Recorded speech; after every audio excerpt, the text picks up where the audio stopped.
distraction. Someone once said that being a rapper is an extreme sport, and we're tempted to agree, seeing how a lot of them have been victims of avoidable deaths in the last decade. We have lost so many of them who were killed for things as minor as a war of words or just to establish dominance as gang members. In today's video, we'll be talking about some of these men who killed rappers in these tragic events. From killers of Nipsey Hussle to Pop Smoke and other fan-favorite rap artists, here are the top ones on our list. Before we dive in, make sure to give us a like on this video, and if you would like to join this month's giveaway of a brand new iPhone 12, then all you have to do is subscribe to the channel and watch this video until the end to find and comment the hidden message. Good luck! Number 8. XXXTentacion. When everyone woke up to the news of the death of XXXTentacion in June 2018, there was enough shock to go round. It hit the community big time as no one saw this coming, and he was one of the best rappers in recent times. And yes, no one saw it coming because he was killed by Dedrick Williams and Robert Allen. One thing that was worse than listening to the news about it was watching the horror show live through the surveillance footage. This video, which is spread quite far, showed how these two men carried out the murder on June 18, 2018. The young rapper had first gone to the bank to withdraw some money. The aim was to check out some vehicles at Riva Motorsports in Florida. But as he was leaving, an SUV trailed him and followed all the way to the shop. These men in the vehicle even got out to buy a couple of things in the shop, like regular customers. As soon as Tentacion got back into his car, the SUV effectively blocked him from moving out. While two other men, Trayvon Newsom and Michael Boatwright, got out of the vehicle, XXXTentacion was left to struggle with these men.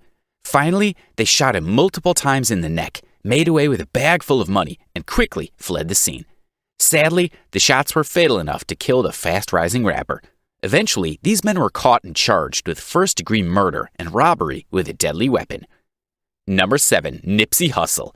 Another victim of gun violence that shook the entire rap community, Nipsey Hussle, was one rapper who was loved by millions of people. He had a thriving fan base and hits after hits.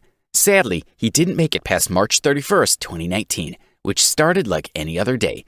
He was signing autographs and happily taking photos with tons of fans outside the Hyde Park Strip Mall. This is the same area where he owned a couple of businesses, including a Marathon clothing store that saw a lot of foot traffic. He had only spent less than an hour there when Eric Holder came in with a few others. There was no altercation at first as the men shook hands and held a brief conversation. This took a turn for the worst when Hussle told Eric Holder that word going around the street said that Holder was a snitch. While no one loves being called a snitch, Holder took it a little too seriously. He left in the car and came back with a gun in each hand. Without thinking twice, Eric Holder shot Nipsey Hussle more than 10 times. Like this wasn't enough already, he kicked the bleeding rapper in the head before running off. There was a really slim chance that Nipsey would survive that, and he didn't.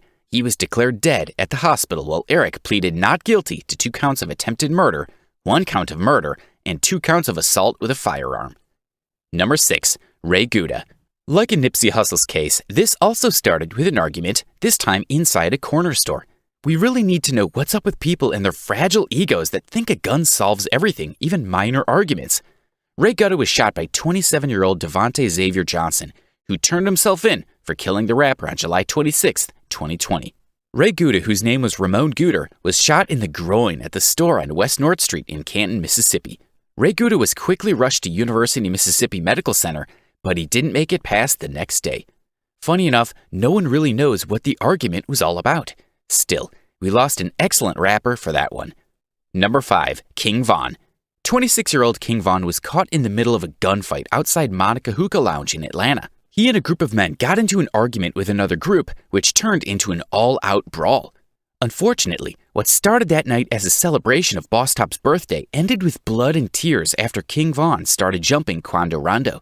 Then, Timothy Leaks, a friend of Rondo's, got out his gun and shot at King Von. According to surveillance footage outside the club, the men drove away in a white vehicle while a black one quickly drove over to get King Von to the hospital, where he was declared dead. Timothy Leaks may claim that it was done in self-defense, but he did kill a rapper. Number 4. Kent Won't Stop. If the other stories haven't made you super sad by now, then this one definitely will. It's a classic backstabbing case where a trusted friend becomes an enemy.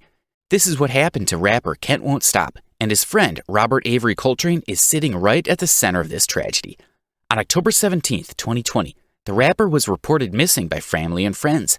His longtime friend had come over to the house like any other day.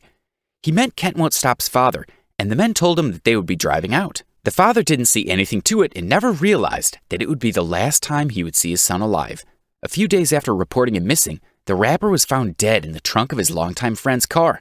And get this, he was already decomposing, with multiple gunshot wounds showing that it was a murder. It may not have been discovered if Robert hadn't gotten caught in a car crash in South Florida that caught the attention of the police. They noticed the foul stench coming from the trunk even while it was raining heavily.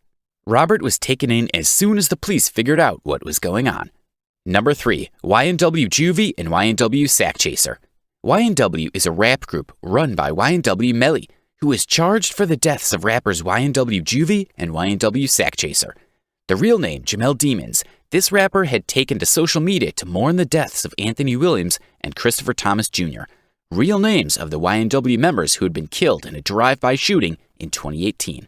Later, the police announced that it had been no drive-by shooting, but all staged by none other than YNW Melly. Melly is no stranger to jail times and crimes, as he has had a run-in with the law multiple times. The police claimed that he drove around with the two victims for a while before heading to the hospital to claim that they had been involved in a drive-by shooting. Considering how Melly had come off as broken by their deaths, even talking about it on stage during a performance, this is lower than an oil well. He is facing 2 counts of first-degree murder. Number 2. Pop Smoke. Pop Smoke's tragic death started with a terrible mistake. The rapper accidentally leaked his home address on Instagram. When a group of young 83 Hoover criminal members from the South Central saw that the rapper was in Hollywood Hills, Los Angeles, they invaded his rental home. These gang members even had 2 minors involved, including one known as Tiny. Others were Keondae Rogers, Corey Walker, and Jaquan. 20-year-old Pop Smoke died in February 2020 from the fatal wounds sustained through multiple gunshots from these men. He was a member of Republic Records label and doing quite well for himself before these men killed him. Number 1. Mac Miller. Some would argue that Mac Miller was killed by 2 people, himself and Cameron James Petite, while others insist that the burden should be on the one who set him up to his death. However, the fact is here that Cameron James Petite had his name written in permanent ink in the list of men who killed rappers.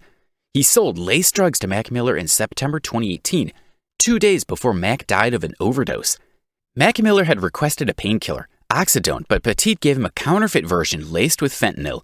It was a combination of alcohol, cocaine, and fentanyl that led to his tragic death. Although Mac had a history of drug abuse, and it was public knowledge that he was trying to give it up, his close associates claimed that he was winning the battle and only slipped up once in a while. Sadly, he did lose the battle. And that brings us to the end of today's video. Which of these deaths did you find the most painful to endure? Were any of these your favorite artists? Let us know your thoughts in the comments section down below. Also, don't forget to leave a like on this video, and if you are new to the channel, make sure to hit that subscribe button for all future content. Thanks for watching. Until next time.